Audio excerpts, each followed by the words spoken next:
Kumar so talk के इस नए संस्करण में आपका स्वागत है। अभी तक हम लोगों ने देखा कि विभीषण राम जी के शरण में जा चुके हैं। श्री राम समुद्र किनारे बैठकर समुद्र की आराधना कर रहे हैं और तभी रावण का एक दूत वो आता है पता लगाने के लिए कि आखिर हो क्या रहा है। वो जो पूरा कार्यक्रम है वो हम आपके सामने अब प्रस्तुत करते हैं। जब ही विभीषण प्रभु पहीं आए, पाछे रावण दूत पठाए। जैसे ही विभीषण प्रभु के पास आए तो रावण ने उनके पीछे दूत भेजे देखने के लिए कि अच्छा ये हो क्या रहा है। गुप्तचर सेवा ये एक लंबे समय से पूरे कूटनीति का, राजनीति का अंश रहा है। अगर आप कौटिल्य के अर्थशास्त्र को पढ़ें तो उसमें मैं थोड़ा सा विषयांतर हो रहा हूं परिप्रेक्ष्य को समझाने के लिए। अगर आप अर्थशास्त्र को पढ़ें तो आप एक बड़ी गुप्तचर व्यवस्था की संरचना के बारे में देख सुन समझ सकते हैं। राज्य चलाना हमेशा आसान काम नहीं होता है। तो रावण के भी बहुत सारे गुप्तचर थे, उनमें से एक भेजा गया इस तरफ देखने के लिए कि आखिर हो क्या रहा है। सकल चरित तिन्ह देखे, धरे कपट कपि देह, प्रभु गुण हृदय सराहहि, शरणागत परने। लेकिन जैसे ही वो इधर आया तो वो कपि का स्वरूप बना कर मतलब अपना स्वरूप चेंज कर करके राम जी के टोली में घुस करके सारी बातों को देख रहा था। लेकिन जब उसने देखा कि अरे ऐसा भी होता है कि कोई अगर आए और शरणागत पर इतना नेह किया जा सकता है। सारा गलत तो राम जी के साथ हुआ था।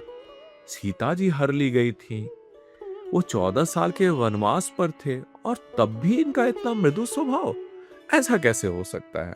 प्रकट बखान ही राम स्वभाव, अति सप्रेम गा बेसरी दुराव, रिपु के दूत कपिन जब जाने, सकल बांधी कपिस पहियाने। अब वो इतने प्रेम में मग्न हो गए कि अपने ओरिजिनल स्वरूप में आकर करके राम जी के स्वभाव की बड़ाई करने लगे, क्योंकि ऐसा उन्होंने कभी देखा नहीं था।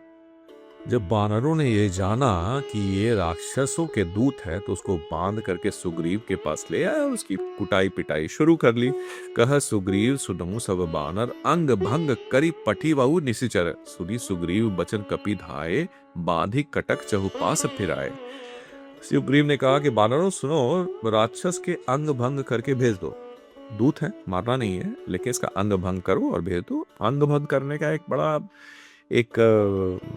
पुराना तरीका होता था कि सामान्यतः पहले नाक और कान काट दिया जाता था। नाक कान काटने का तात्पर्य यह होता था कि जब भी वो शख्स किसी के सामने जाएगा तो यह इमेज लेकर के जाएगा कि वह दुश्मनों से हारा हुआ है। तो नाक और कान काटने का उद्देश्य यही हुआ करता था। तो सुग्रीव ने ऐसा ऑर्डर दिया अपने बानरों को।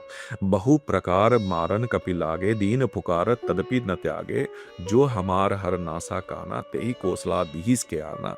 अब बानर जब उनको पिटाई शुरू कर दिए तो वो बेचारे रोने पीटने लगे और बोले कि भाई जो हमारे नाक कान को काटेगा उसे प्रभु श्री राम की सौगंध है, आप ऐसा ना करें। सुनी लक्ष्मण सब निकट बुलाए, दया लागे हंसी तुरंत छुड़ाए, रावण कर दीजहु यही पाती, लक्ष्मण बचन बाचु कुल घाती। लक्ष्मण जी ने जब इस चीज को देखा तो उन्हें बड़ी हंसी आई। उसको बुलाया कि छोड़ दो इसको, आने दो इधर। जब आया तो बोले कि देखो ये पत्र है, जब जाना रावण के पास तो ये पत्र हमारे संदेश के रूप में उनको जाकर करके दे देना। कहे हु मुखागर मूढ़, सन मम संदेश उदार, सीता दे मिलहु नत, आवा कालु तुम्हार। मूर्ख से जबानी कहना, मेरा उदार संदेश कहना कि सीता जी को दे करके श्री राम जी से मिलो, उनके शरण में आओ, नहीं तो तुम्हारा काल आ गया है। तुरत नाई लक्ष्मण पद माथा, चले दूत बरनत गुण गाथा, कहत राम जसु लंका आए, रावण चरण शीस तिन नाए। देखिए वो मन से राम जी के भक्त हो चुके थे, तो लक्ष्मण जी के चरण पे अपना शीस नवा करके राम जी के गुणों का वर्णन करते हुए वे वापस रावण के पास लंका आए। आगे क्या होता है? बिहसी दसानन पूछी बाता, कहसी न सुख आपनी कुशलाता, पुनि कहु खबरी विभीषण केरी, जाहे मृत्यु आई अति नेरी। दशानन उसको देख कर करके पहले खूब ठठा कर हंसा। बोला कि सुख अपनी कुशल क्यों नहीं कर रहा, तुम इतना अचंभित क्यों है, विभीषण का समाचार सुनाओ। उसकी मृत्यु अब नजदीक आ चुकी है, इसलिए बताओ विभीषण किस हाल में है। करत राज लंका सठ त्यागी, होई ही जव कर कीट अभागी, पुनि कहु भालू कीस कटकाई, कठिन काल प्रेरित चली आई। मूर्ख ने राज्य करते हुए लंका को त्याग दिया। अब वो जो है ना जौ का कीड़ा बनेगा, बाकी सब पिसे जाएंगे और ये भी मारा जाएगा। नर बानर सभी इस युद्ध में मारे जाने वाले हैं, और जो सेना तुम लेकर करके आए हो उसका भी हाल बताओ। जिनके जीवन कर रखवारा, भयो मृदुल चित सिंधु विचारा, कहू तपसिन कै बात बहोरी, जिनके हृदय त्रास अति मोरी। अब यह उसे पता था कि राम जी समुद्र का की पूजा अर्चना कर रहे हैं, तो वो बड़ा हंस के बोला कि जिसके जीवन का रक्षक ये कोमल चित वाला ये मूर्ख समुद्र बन गया है, तो उस तपस्वियों की भी बात थोड़ा सुनाओ, जिनके हृदय में मेरा डर कितना है ये भी जरा सुनाओ। अभिमान के स्वर इसी तरह के होते हैं, जिसमें मैं, हम, हमारा बड़ा प्रचलित होता है। आप सोच करके देखेंगे, मैं दिन भर की एक डायरी को उठाएं और उसमें जितनी बार आपने मैं, हम, हमारा, मेरा इन शब्दों का इस्तेमाल किया है उसको लिख करके देखिए। बड़े आश्चर्य करेंगे आप। आपके 90% कन्वर्सेशन में या 80% कन्वर्सेशन में सिर्फ मैं, मेरा, हम, हमारा ही वास करता है। कुछ यही हालत रावण की भी थी। उसे लगा, उसने कहा कि भाई तपस्वी ये सब किस हाल में है भाई, कितना डर रहा है हमसे, थोड़ा बताओ भाई, सुख सुनने में अच्छा लग रहा है। ये फीलिंग होती है, अच्छी फीलिंग होती है, खुद की बड़ाई सुनना। ये भी एक अभिमान का ही दूसरा डिस्टॉर्टेड स्वरूप होता है कि भाई भेंट की फिरी गए, सवन सुजसु सुनी मोर, काशी न रिपुदल तेज बल, बहुत चकित चित चोर। तुम्हारी उनसे भेंट हुई या फिर शत्रु सेना का तेज और बल बताता क्यों नहीं है? तुम इतना भौचक्का क्यों दिख रहे हो? अब इतनी बातों को सुनकर अपनी बातों को कहते हैं। नाथ कृपा करी पूछे हूँ जैसे, मानहु कहा क्रोध तजी तैसे, मिला जाई जब अनुज तुम्हारा, जात ही राम तिलक ते ही सारा। आपने इतना कृपा करके मुझसे पूछा है तो क्रोध छोड़कर मेरा कहना मानिए और मेरी बातों पर थोड़ा विश्वास कीजिए। जब से आपका छोटा भाई विभीषण उधर गया तो जाते के साथ प्रभु श्री राम ने उनका राज तिलक कर दिया, यानी उन्हें लंकाधिपति घोषित कर दिया। रावण दूत हम ही सुनी काना, कपिन बाधी दीन हे दुख नाना, सवन नासिका काटे लागे, राम शपथ दीन हे हम त्यागे।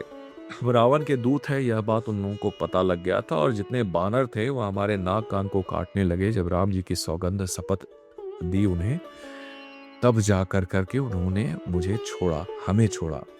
ऊंचयुनाथ राम कटकाई, बदन कोटि सत बरनी न जाई, नाना बरन भालू कपिधारी, विकटानन विशाल भयकारी। शत्रु का दूत रावण के पास जाता है और रावण के समक्ष राम जी की सेना का वर्णन कर रहा है, और किन शब्दों में कर रहा है वो जरा ध्यान से सुनिएगा।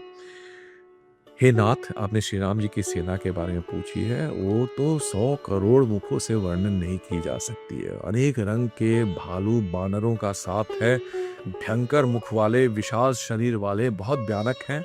जहीपुर दहेऊ हतेऊ सुर तोरा, सकल कपिन म तेई बलु थोरा, अमित नाम भट कठिन कराला, अमित नाग बल विपुल विशाला। जिसने नगर को जलाया और आपके पुत्र अक्षय कुमार को मारा, यानी हनुमान जी, उसका बल तो सब बानरों से थोड़ा है। असंख्य नामों वाले कठोर और भयंकर योद्धा हैं। यानी हनुमान जी जो आपका जिसका रूप आप देख चुके हैं, वो तो एक एग्जाम्पल है। उनसे और बड़े बड़े योद्धा वहां पर बैठे हुए हैं, उनमें असंख्य हाथियों का बल है।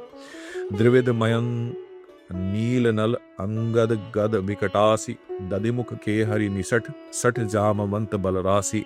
ये जितने नाम हैं, द्विविध, मयंद, नील, नल, अंगद, विकटास्य, दधिमुख, ये सभी वीरता की खान है और ये बल की राशि है।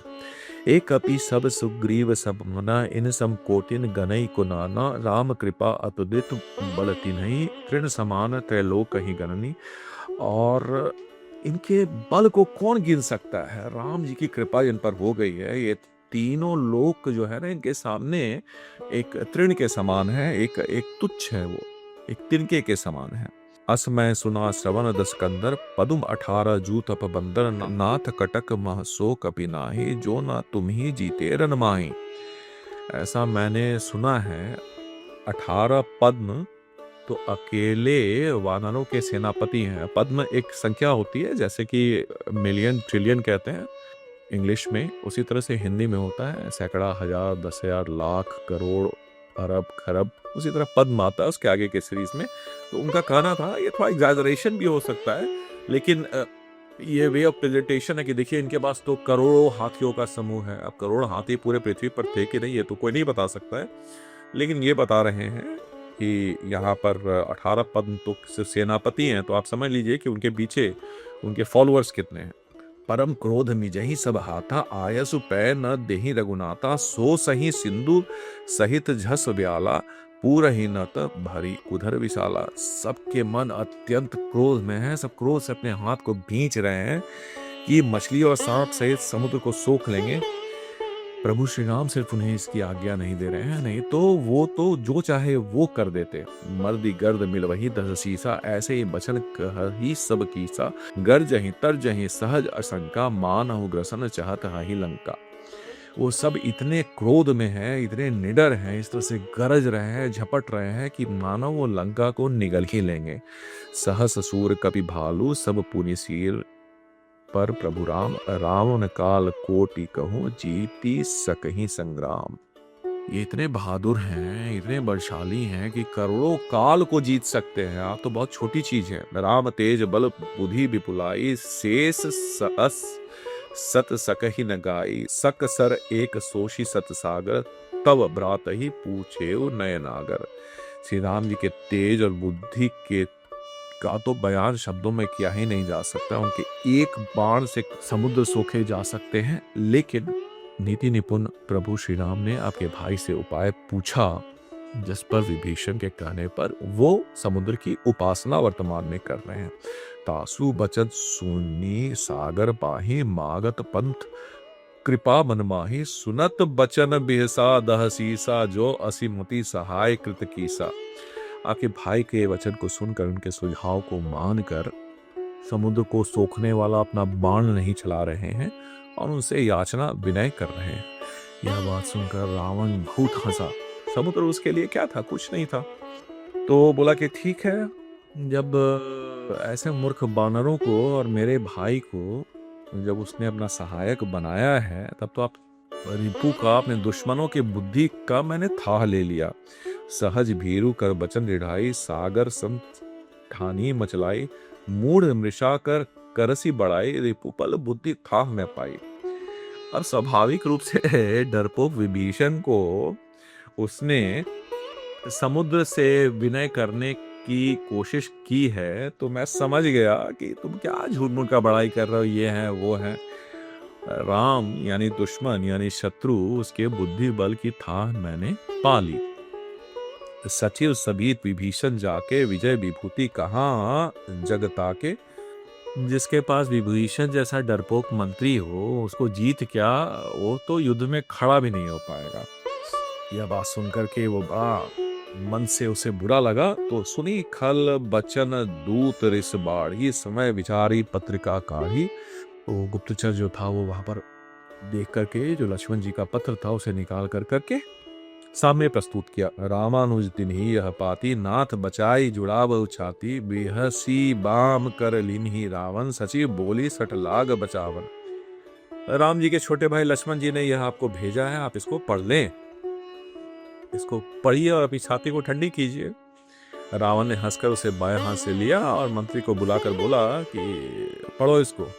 बात तिन्ह मन ही रिझाई, सठ जनी घाल सिकुल खीस, राम विरोध न उबरसी, शरण विष्णु अजीस। पत्र में लिखा हुआ था कि हे मूर्ख, बातों में अपने आप को उलझा कर ये मूर्खता मत करो।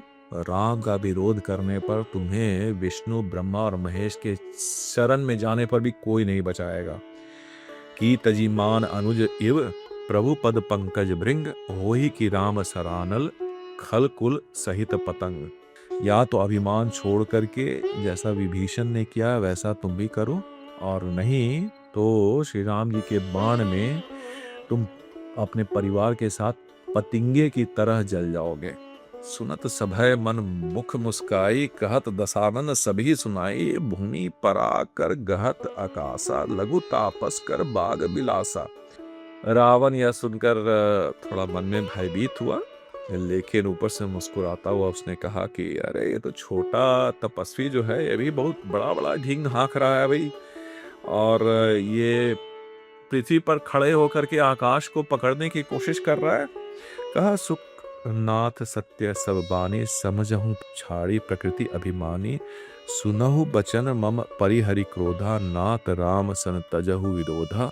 अति कोमल रघुबीर सुभाऊ, जद्यपि अखिल लोक कर राऊ। मिलत कृपा तुम पर प्रभु करही, उर अपराध न एकहु डरही। जनक सुता रघुनाथ ही दीजे, इतना कहा मोर प्रभु कीजे। सुख जो दूत था उसने कहा कि हे नाथ, अभिमानी स्वभाव को छोड़िए और छोड़ करके इस बातों के सत्य को समझिए, मेरे वचन को सुनिए और राम जी से अपने बैर को त्याग दीजिए। यद्यपि श्री रघुवीर समस्त लोकों के स्वामी हैं, लेकिन उनका स्वभाव अत्यंत कोमल है। आप उनके पास जब जाएंगे तो आपके अपराध को अपने हृदय में नहीं रखेंगे। जनक सुता यानी सीता जी को आप रघुनाथ जी को दीजिए। हे प्रभु, इतना कर दीजिए कम से कम। जब ते ही कहा देन बैदेही, चरण प्रहार किन सटते। जैसे ही ये कहा कि सीता जी को दे दीजिए तो रावण ने एक लात मारा, जो विभीषण के साथ किया था वही इनके साथ किया। नाई चरण सिरु चला सो तहाँ, कृपा सिंधु रघुनायक जहाँ। करी प्रणाम निज कथा सुनाई, राम कृपा आपनी गति पाई। ऋषि अगस्ती की साप भवानी, राक्षस मयूर रहा मुनि ज्ञानी। बंदी राम पद बारहि बारा, मुनि निज आश्रम कहूँ पग उधारा। जब एक लात उसका अपमान हुआ, उसके साथ सही बात कहने के लिए जब बहुत बुरे तरीके से शुक के साथ बर्ताव किया गया, तो प्रणाम कर रावण को वो राम जी के पास चला गया और जाकर अपनी कहानी सुनाई। राम जी की कृपा से उसने अपनी गति पाई। शिव जी कहते हैं कि हे भवानी, वो एक ज्ञानी मुनि था। अगस्त्य मुनि के श्राप के कारण वो राक्षस कुल में जन्म लिया और समय के बाद वो अपनी गति को प्राप्त हो गया और राम जी के चरणों की वंदना करते हुए वो अपने आश्रम को चला गया। अभी तक हमने रामचरितमानस के सुंदरकांड के महत्वपूर्ण काल खंडों का, घटना चक्रों का विश्लेषण किया।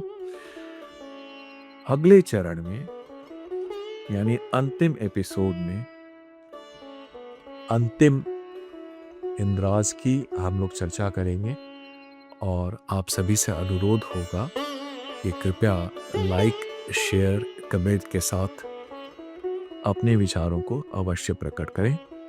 प्रभु श्री राम की कृपा पर बनी रहे। आभार। इति कुमार अनुज।